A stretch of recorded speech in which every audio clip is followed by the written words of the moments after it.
एबे तुम पाखरे 12टा चॉकलेट थिला केतरा थिला 12टा थिला 12टा रु तुम धरि के आस चॉकलेट रु 12टा चॉकलेट रु स्कूल को धरि के आसतिला मु कौन करली ना सेटू 3टा खाइ दिली 12टा चॉकलेट बैग रे रखि दिला मु 3टा कारी खाइ दिली एबे केतरा चॉकलेट रहला तुम पाखरे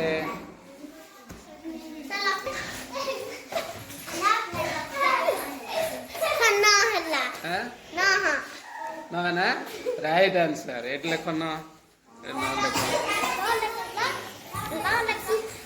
एबे केतरा चॉकलेट रहला तुम पाखरे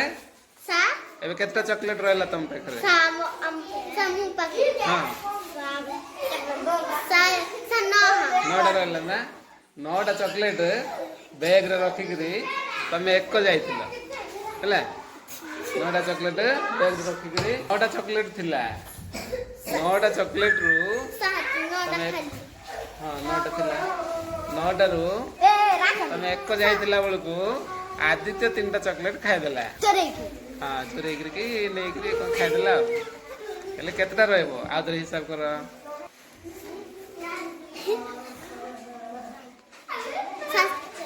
आदित्य 3टा खाइ देला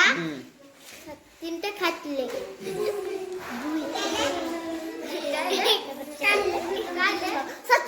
हाँ एबे ठीक आसला